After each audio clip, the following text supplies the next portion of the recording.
Hello, everyone. Welcome to this week's episode of Stacking the Box. It is February 19th. Iain MacMillan here, Sterling Holmes, and we are still talking NFL. We are going to recap this past NFL season, which is just recently in the books. We're going to grade it. We're going to look back at some of our preseason predictions, and then we're going to look forward to the upcoming offseason. Because as we all know, the NFL season doesn't actually ever stop. It goes 12 months a year. Sterling, I'm wearing my Team Canada jersey. I know this is a football podcast, a football show, but Thursday night's hockey game, I don't know if you're aware, it is the biggest hockey game, I think, since the 2010 Olympic gold medal game. So I'm ready to go to war, figuratively and maybe literally within a few months. Is Canada about to get their ass kicked yet again? Nope. Well, Cale Makar back in the lineup. Wasn't there in the first game. He's going to be the difference maker. Best defenseman, arguably, in NHL history, will be back in the lineup. The Canadians, they're ready to go. Yeah, the issue is they get their ass kicked on and off the ice. They just don't have the same strength as America. USA is about to dominate them yet again with their strength, power, and better looks. So sorry to Canada, USA, baby. Bald eagles shall fly. Well, I appreciate you wearing red and white today, Sterling, to support us Canadians. So thank you for that. My pants are blue. Yeah. So it's red, white, and blue. Grow up, Iain. All right, let's recap the NFL season. It's now been about a week and a half since the Super Bowl. We were just talking before we went live, Sterling. We're both still sick. We're both still dealing with a cough. I got my tea here to help me get through this. But the season ended, 10 days ago? It feels like it was like a month ago at this point. Eagles, Super Bowl champions, Chiefs, the runner-ups. Let's start with grading this year's NFL season in terms of excitement, or maybe just your overall thought of how this season stacked up to past seasons, whether it's excitement or, interesting storylines, good games to watch. Just grade from 1 to 10 how you would grade this past NFL season. 7. I think that's my initial thought process. Okay. 7. I feel like 90% of the time you ask anyone to rate anything from 1 to 10, 7 is like the answer everyone says about anything. No, I feel like I'm traditionally not like that. Traditionally, okay. I know nuances of where I've become over the past few weeks. I guess ever since the Chiefs lost, nuance is the name of the game. Yeah. I couldn't quite give it an 8, and what bumped it up from a 6 was the emergence of some young quarterbacks. Like watching Jaden Daniels do what he did as a rookie, bumped it up. Bo Nix making the Broncos relevant, bumped it up. What kept it from, going to the 8 was it's still a lot of the same teams. And this is me trying to be, unbiased here. That. Yeah. I mean, who won?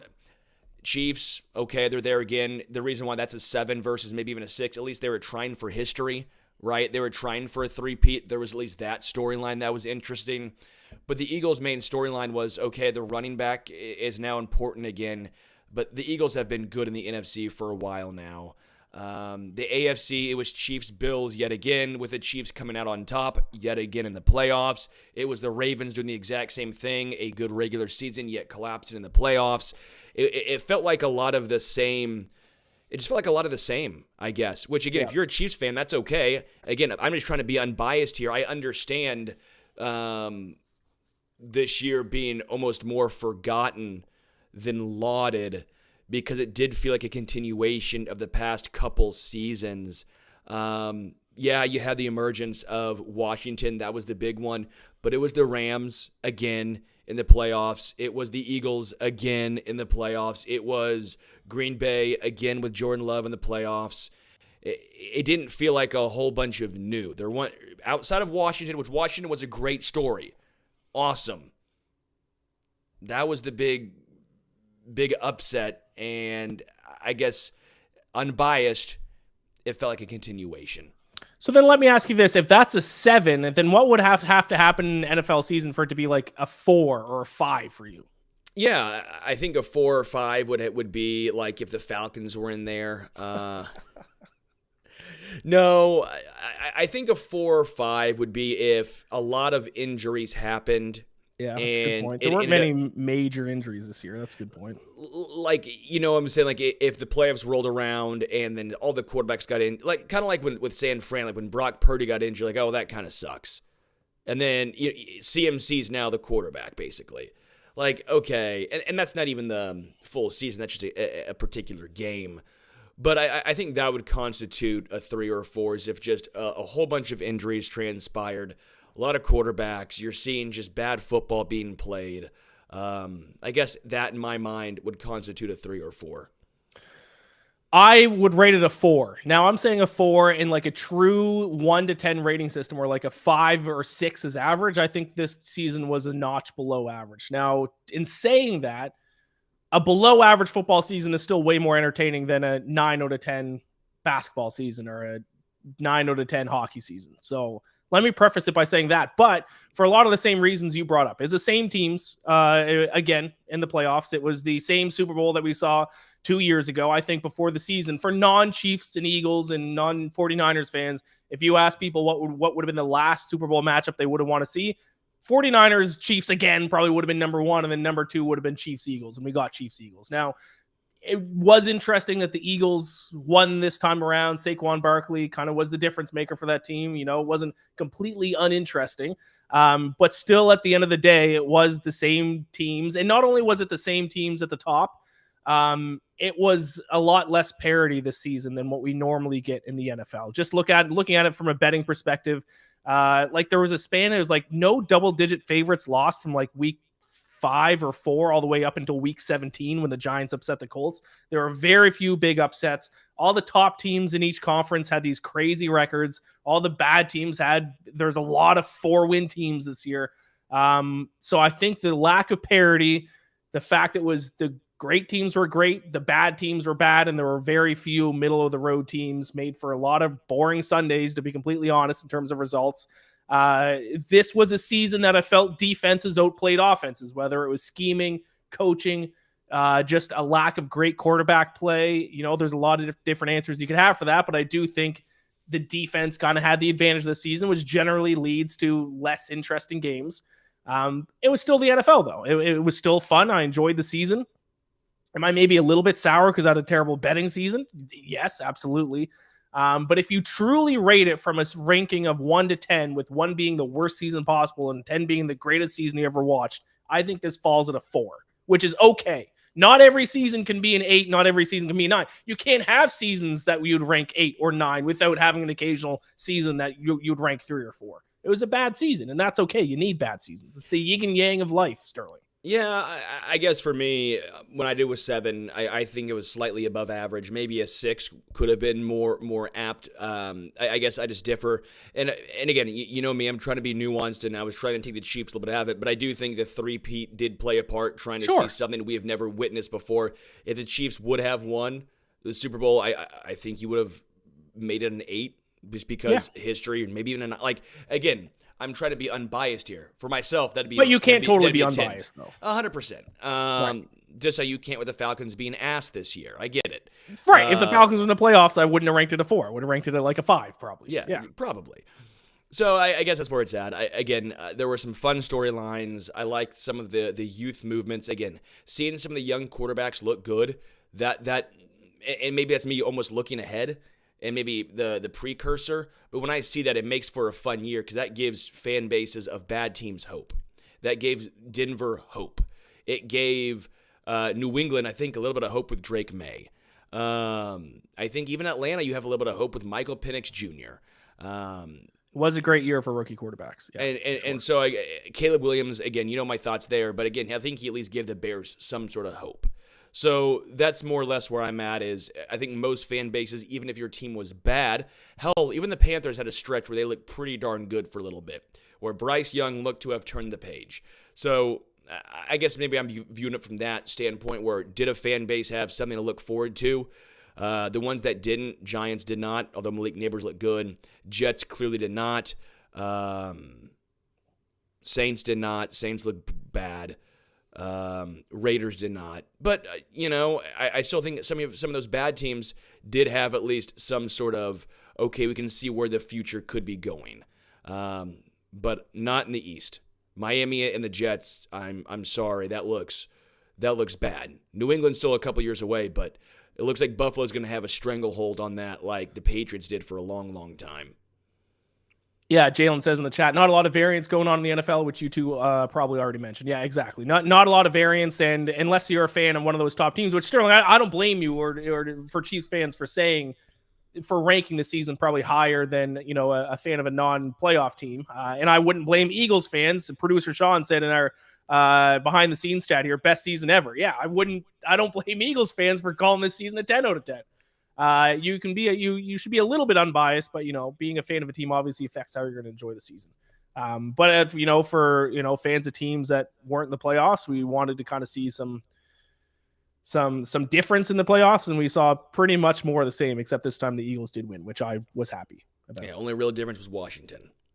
Right. Yeah, Washington was fun. Jaden Daniels was fun for sure, but other than that, I mean, it was in the AFC, it was the Chiefs, the Bills, the Ravens, and then like kind of an outside shot at the Texans, and then which was literally the same as the year before. And then the NFC was, I guess the 49ers weren't in this year, Cowboys weren't in this year, but Lions good for a second straight year, Eagles, once again dominant.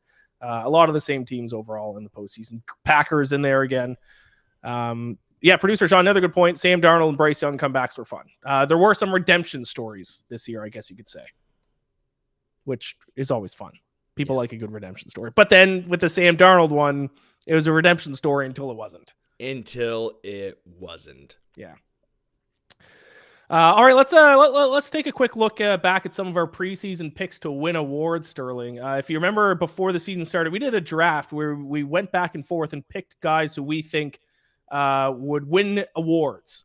I went back and listened to those episodes. I hit 2 winners, you hit 1, and then there's 2 winners that neither of us drafted in our overall. We did 5 picks each, so 10 overall picks. Both of us missed Coach of the Year. Neither of us took Kevin O'Connell, which is, to be fair, that's surprising. And neither of us took Defensive Player of the Year, Patrick Surtain, which is understandable. Which I did think, didn't I take a cornerback? Yes, we both took, I think, 1 or 2 cornerbacks. Yes. Yeah, I think I took maybe Sauce Gardner and maybe Christian Gonzalez. I think Christian Gonzalez is who I took. So yes, who had a great year, by the way. So yes, he did. While you were making that pick, you said, I'm going to take a Patriot Patriot who was hurt last year, and I said Matthew Judon. No. Matthew Judon was not even close. No. Christian Gonzalez. Yeah, good pick, but not quite the season of Patrick Surtain, obviously. So I got 1 and you got 2. This is the first time you've beat me in your entire life. Congratulations. Thank you. It is. You know what? I needed the win. I did get a win here. Do you know which one you got? Probably offensive player of the year or rookie offensive player of the year with offensive Jaden rookie Daniels. of the year. Yeah. I don't think we did actually offensive player of the year. I think we skipped that. But yeah, you got Jaden Daniels, offensive rookie of the year. I got MVP. I took Josh Allen and Jared Verse for defensive rookie of the year. Yeah, you nailed those ones. Those were good. I'm still waiting on my apology letter from Falcons fans, though.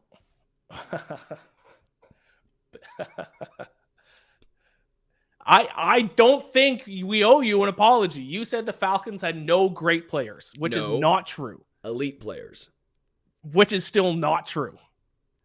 I said Chris Lindstrom. Chris Lindstrom, elite, yes. Jesse Bates, elite.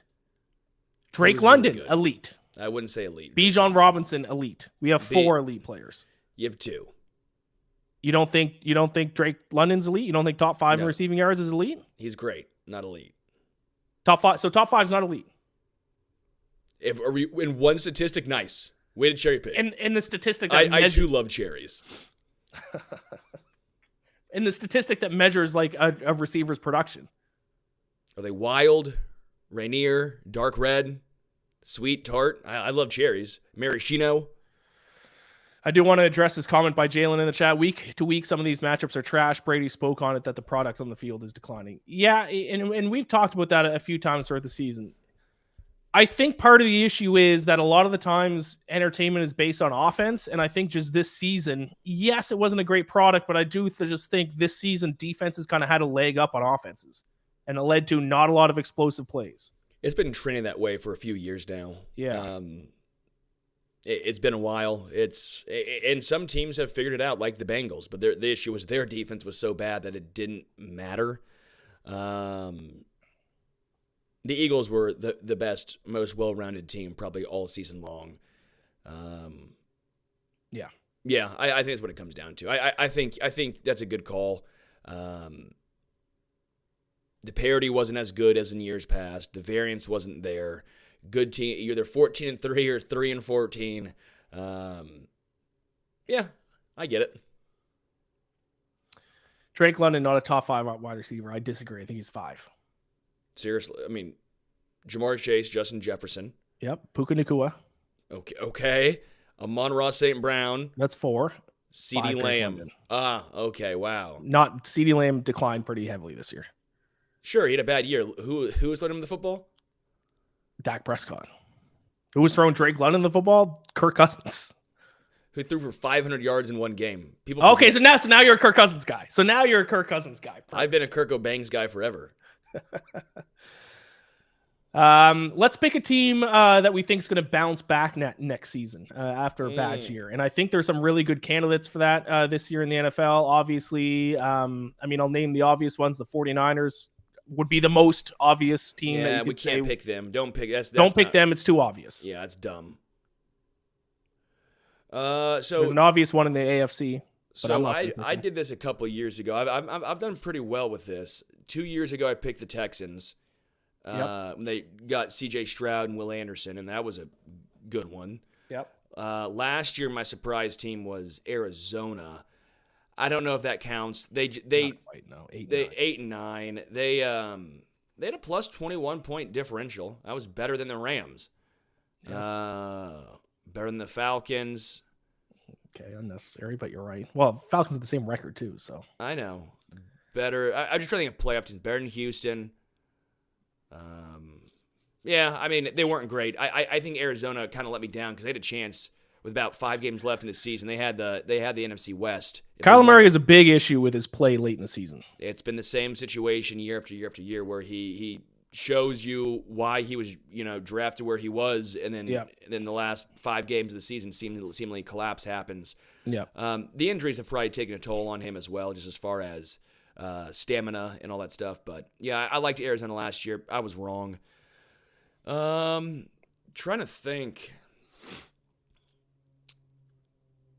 Do you want me to go? Yeah, you'll probably say like the Titans or something. No, stupid. Same division though. I'll say a bounce back season for the Jaguars. Their defense was atrocious. Their offense was too. Their offense was bad, but it was banged up. Christian Kirk got hurt early in the season. They got to give the ball to Tank Bigsby more. He was the better running back of the two. I still kind of believe in Trevor Lawrence. I don't know if there's anything he could do that's going to make me not believe in Trevor Lawrence, which is probably a bad take because he hasn't really shown much in the NFL. They scored less points than the Panthers, than the Saints. They scored 9 more points than where was that? Just lost it. They scored 9 more points than Tennessee.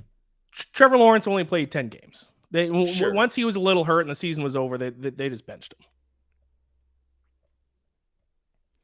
Yeah, I'm not going to say an obvious spots. Team. I mean, their defense was atrocious, and their offense was atrocious too. I mean, I'm not going to.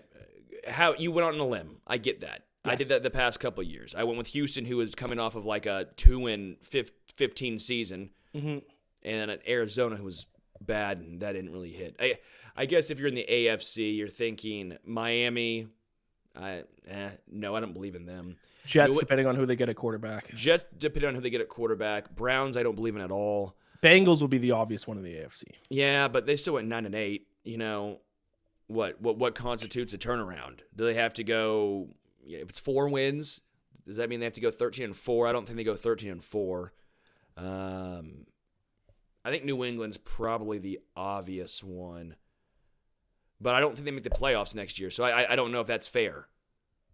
Right? Like, do they have to make the playoffs? If that's the case, I don't think the Patriots make the playoffs next year. Yes, they have to make the playoffs. When I'm thinking bounce back, I'm thinking of a team that was good like recently and then just like had a bad year this past year. Bengals would be the obvious one. You're right then.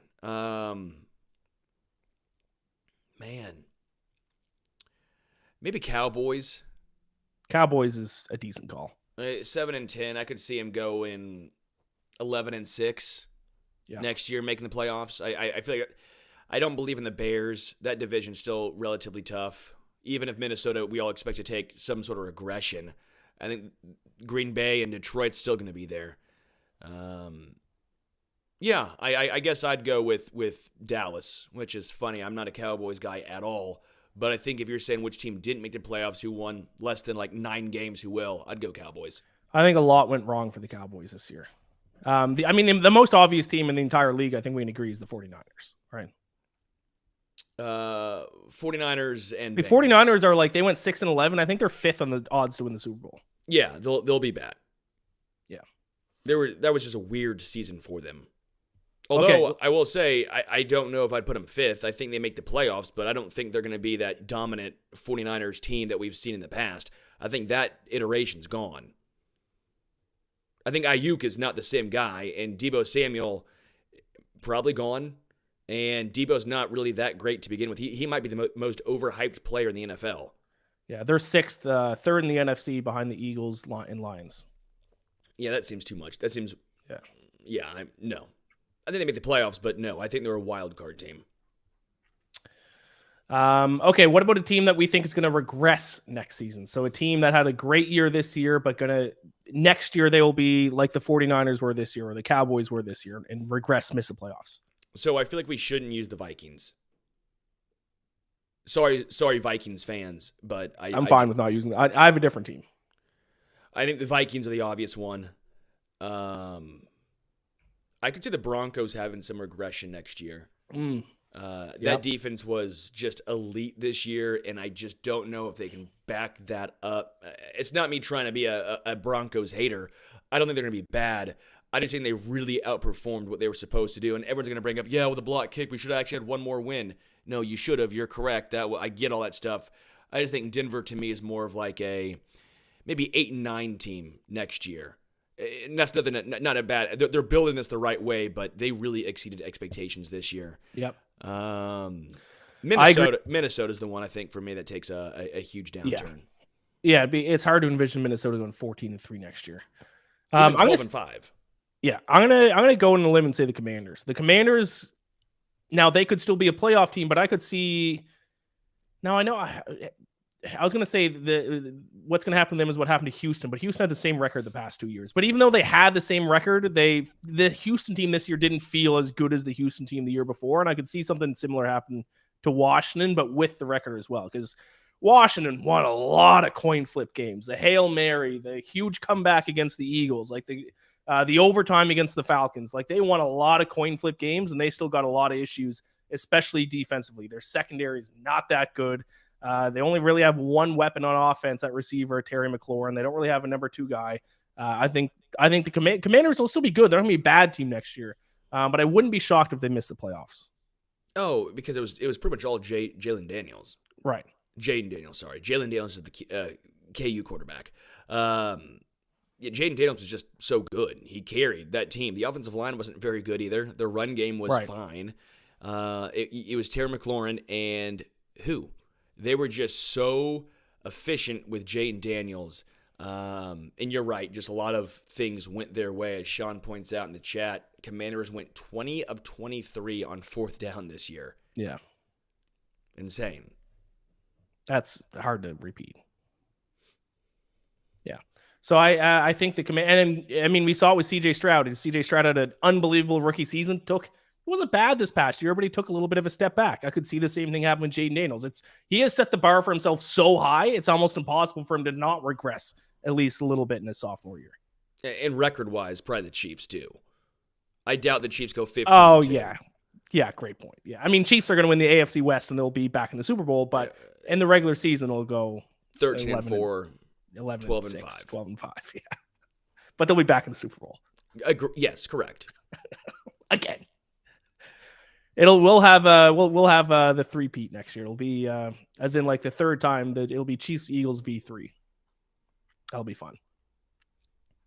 The tiebreaker, the rubber match. Falcons 8-9 next year. 8-9, 7-10. The classic Falcons. Yeah. Nice. Well, we're in for the same year next year, I think.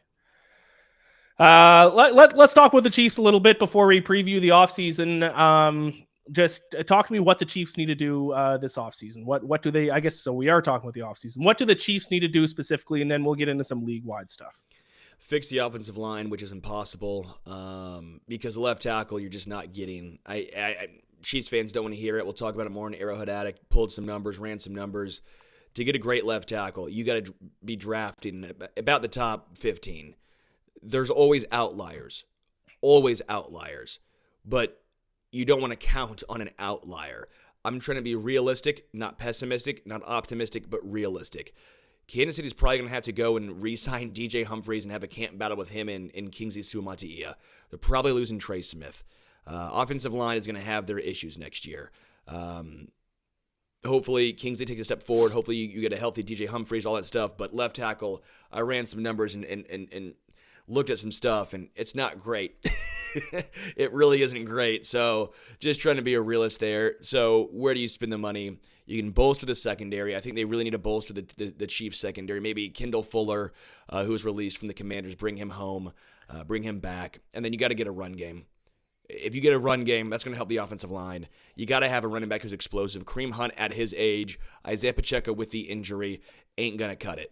What's funny enough is another Dolphins player was released. That was Raheem Mostert. I think actually Raheem Mostert on a one-year deal makes a lot of sense here in Kansas City. He has that explosiveness factor that the Chiefs need. They've done pretty good with reclamation and former 49ers running backs in the past. Even Dolphins, if you want to count Damian Williams. So I think that's probably the way it should go, is bring a veteran, draft a running back, and try your best to see what you can do with the offensive line. But I just don't think it's going to be fixed this year. It's going to take some time. What about Ronnie Stanley? Yeah, okay, so a guy who's played a full season one time in his NFL career. That's my point. Well, he played full season That's my point. Yeah, that's my point. Was it a contract year? That's the most important. Iain, was it a contract year? Yes, it was. Oh, and he played a full season. First time in his career? Yeah, a couple 15-game seasons. Oh, so it was. Oh, shocking that the first time he ever played all 17 games came in a contract year. Color me cynical. Sign him to a one-year contract then. Make it another contract year. And you think he's going to sign a one-year deal? No. He's going to get signed for like three for 65. That's my point, is are you going to overpay for injury concerns? Right. Cam Robinson, he's a fine left tackle. But are you going to overpay for fine and do the same thing you did on the right side with Jawan Taylor? That's my concern. There's no great option. There are some fine options, but they all come with their own set of risks. I got another question about the Chiefs offseason, but I'll get to that in a bit. Falcons, they already did one thing that I said. I think when the regular season ended, I talked about what the Falcons need to do. And one of them was fire Jimmy Lake, which they did. Now, I didn't love the DC that they hired, Jeff Ulbrich. The Falcons have a real issue where all their coaching staff, they just bring in guys who used to work for the Falcons. They did it with Raheem Morris. They've done it in years past with other guys. They now did it with their defensive coordinator, and I don't think that's what we need to be doing. And I like Arthur Blank, but these are the decisions that he makes that's going to hold this franchise back. But they did at least move on from Jimmy Lake. There's no way Jeff Ulbrich can be worse than Jimmy Lake. We got to re-sign Drew Dahlman at center. That is huge for us. He's quietly one of the best centers in the NFL. And then we have to get a pass rusher. Well, I was told, though, by Falcons fans, Justin Simmons and Jesse Bates and Grady Jarrett and who was the edge rusher you got? They're all elite. So why was it even so bad that if you have all these elite players? That's weird. We never said half those players you just mentioned are elite. Weird. You said we had one elite player. We have 4. You have 2. Okay. I might give you Jesse Bates, but I also to the same point at safety, which I said doesn't matter. And I was told, he's gonna save. Well, that is a crazy thing to say, Sterling. You can't say safeties don't matter. That's crazy. They're one of the least important positions on the defensive side of the ball in today's NFL. I disagree. Okay, well, your best player was a safety. How was that Falcons defense? Really bad at times. Yeah, I mean, tackling was our issue, and that's not on Jesse Bates. We were like the worst tackling team in the NFL. If your best player was let's just say an edge rusher, what happens? Your defense would have been a lot better. Oh, I'm not saying an edge rusher is by far the most important position on the defensive side of the football, no doubt. Or a cornerback. Yeah, okay. We do need a second corner too. The Falcons have some issues, but we can solve them. My next biggest issue is when we draft 15th overall. Please, Falcons management, draft for need. If we draft the best player available again, I'm gonna lose my shit. If we take another quarterback because he's the best player available, or we take another tight end because he's the best player available, we'll take another running back because he's the best player. We'll take Ashton Genty because he's the best player available. Got to take the best guy available. I will lose my shit. Please draft for need. We're like 3 positions away from being a good playoff team. Draft for need, please. Well, I think the Falcons need Ashton Genty. No! That's literally who they're going to draft. That's who they're going to draft. I just figured it out. That's who they're going to draft. That's who they're going to draft. We have a 3 running back system. Perfect. All right, let's talk about some of the top storylines of the offseason here, and then we'll wrap it up. In no particular order, and this is the one that's going to annoy me the most, is the Aaron Rodgers story. Jets said he's not coming back. They don't want him anymore. It's going to be, and Aaron Rodgers loves the spotlight, so he's going to, as soon as he's out of the news, he'll tweet something that'll be get people talking about him again. He'll go on Pat McAfee's show and say something cryptic, and he'll stay in the headlines, and who knows where he's going to end up. Someone's going to take a shot at him, though. But I don't think it'll be anyone until late in the offseason. It'll be a team that desperately needs a quarterback, and it'll be mid-August, and they'll sign him. He'll be like, I'm a fan, I'm a titan of industry, but I also love pirates. And right. And you're like, well, is that Raiders? Is that Titans? Where are you going? He'll just, he's like, I love big people. Is he going to the Giants? Right. Knowing him, he'll do something along those lines, and we will all be angry about it. Even though we say we don't care, we will talk about it, and we will be part of the problem. And we will tune in to his first game no matter what team that he's playing for. Yes, and he will look bad again, and we will say, how have we been bamboozled, hoodwinked, and befuddled yet again by this man? Well, I will not be bamboozled, because I was not bamboozled this past season. I was, because I'm an idiot. He's old. It's over. Not everyone going to be Tom Brady, winning Super Bowls at 50 years old. The next storyline, which kind of had a conclusion, but probably not, is T. Higgins franchise tagged again by the Bengals. You're a Bengals guy, so you talk to me about that. Is it official? I don't think it's official yet. I think it's just that's the plan. Oh, I thought it was. Is it not? Maybe I'm wrong. I thought that was the plan. I don't know if it's official yet. Let me confirm. No, you're right. It's not official. That is their plan, though. They have until March 4th. It's the Bengals. I get it. They're not cash rich. They're doing what they can to try and stay relevant. They'll give Jamar Chase an absurd amount of money. The salary cap did go up $22 million this year, at least $22 million over last year's number. But I know everyone thinks, that means we can sign another player. No, what that means is that money goes to the quarterback or the wide receiver it goes to your best players. It doesn't really go towards keeping your guys. It helps with current contracts you have on the books. Like if you're a Chiefs fan, that helps with the Joe Tooney cap hit to where you might not have to extend him anymore if you just want to take that dead cap hit overall. That's what it helps with when it comes to actual signing guys, because everyone just got $22 million more. So all that does is raise the contract itself. It doesn't add that player. So all the contracts go up. I think it's a little bit of a silly moniker at times when people are like, well, that there you go. There's your money for T. Not really. That's not really how it works. Helps current contracts.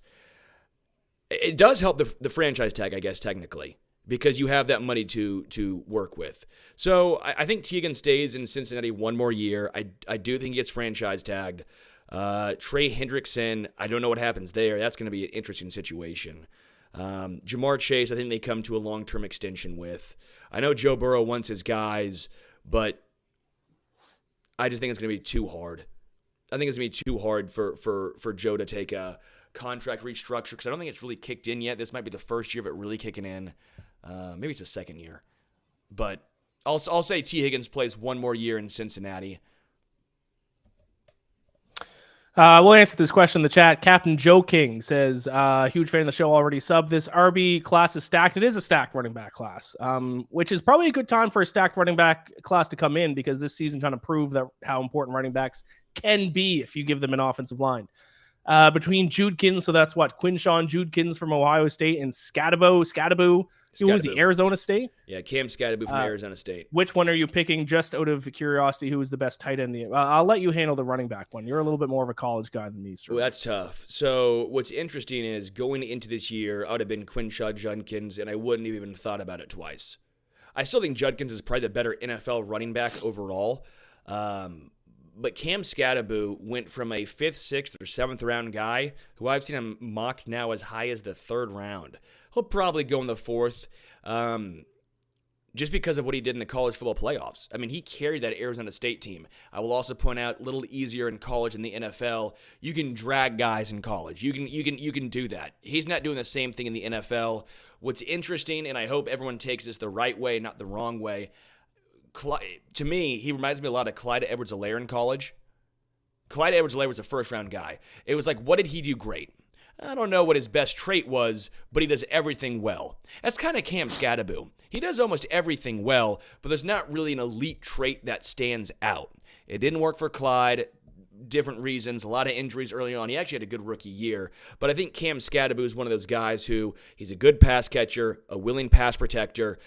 He will obviously fight and claw. He's got very strong legs, but I don't know if the explosiveness is necessarily there. We'll find out. I like Cam Scadaboo, but I just don't think he's going to be that game-changing running back, at least in my opinion.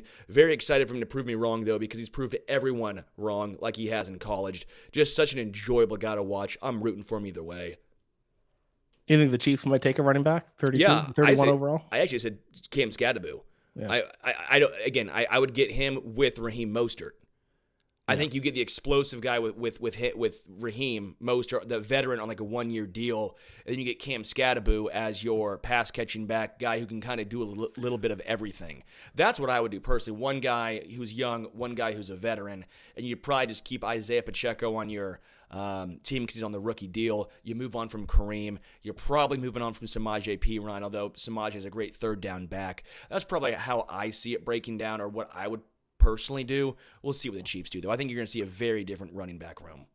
He also asked, just out of curiosity, who's the best tight end in the NFL right now? I do think it's George Kittle right now, actually. If you take into consideration both the receiving part of tight end and the blocking part of tight end, I think it's George Kittle. If you're just talking receiving, I think either Trey McBride or maybe even Brock Bowers in his first year already.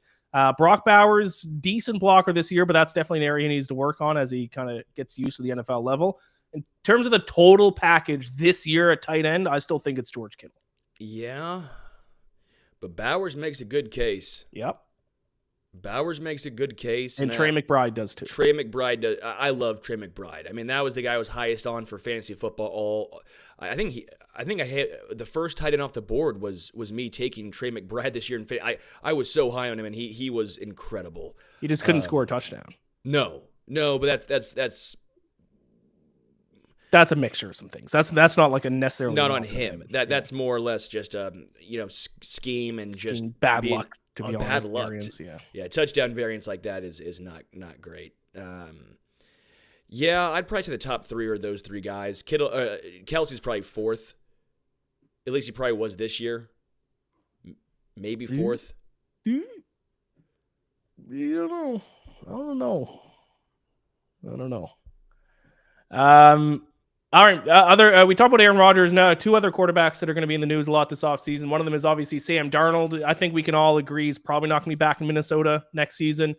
Vikings are probably going to go with J.J. McCarthy, see what they have with him, especially based on how the season ended for Sam Darnold. But there is a team out there that is going to take a shot at Sam Darnold. There are a lot of teams that need a quarterback, especially a lot of teams who either don't draft high or might not want to draft a quarterback this year because it's not a great quarterback class in the draft.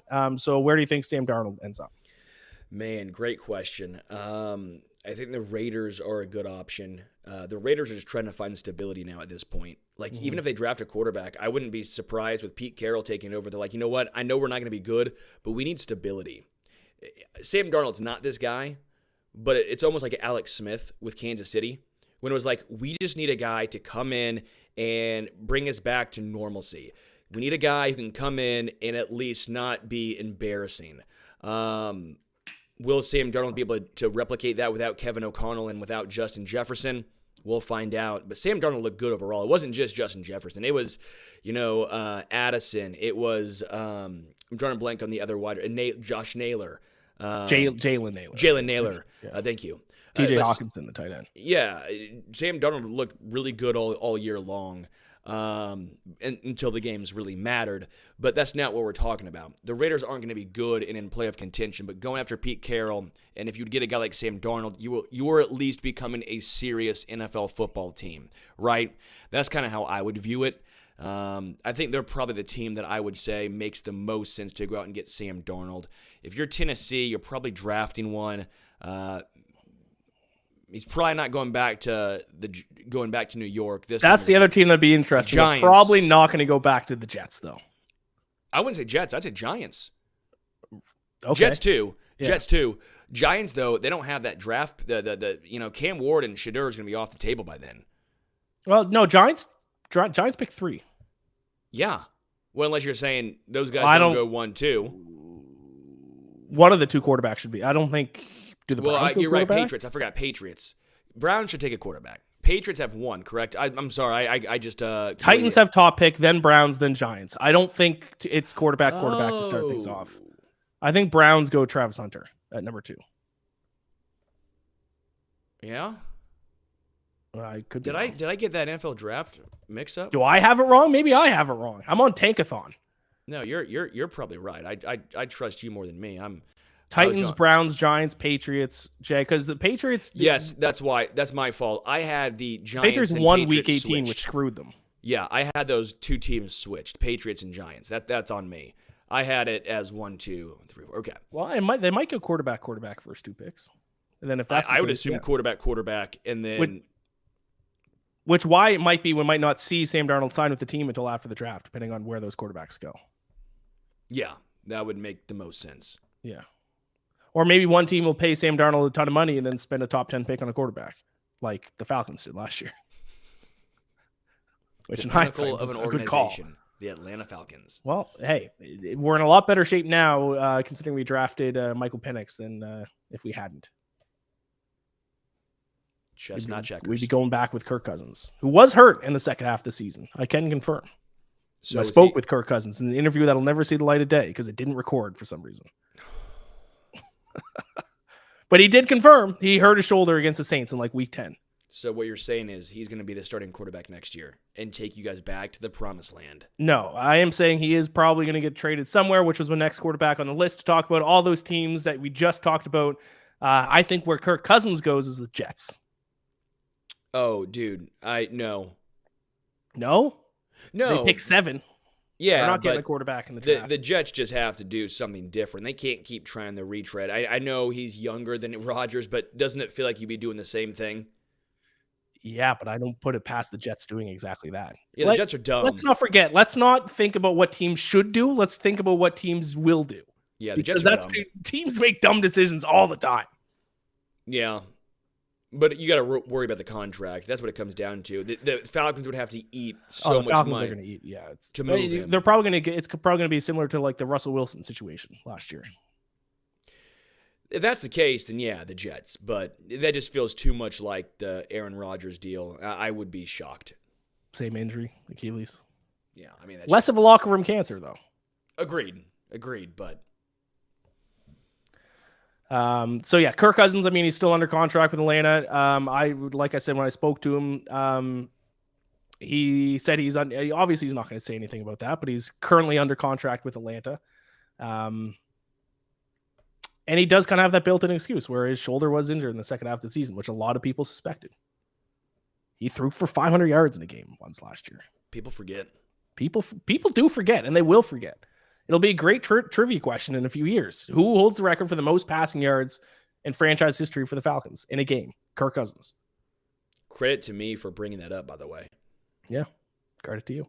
And then there's a couple of players who potentially going to get traded, Cooper Kupp and Myles Garrett. Cooper Kupp less interesting, but there are teams out there who could use a number 2 veteran receiver. Myles Garrett is going to be extremely interesting.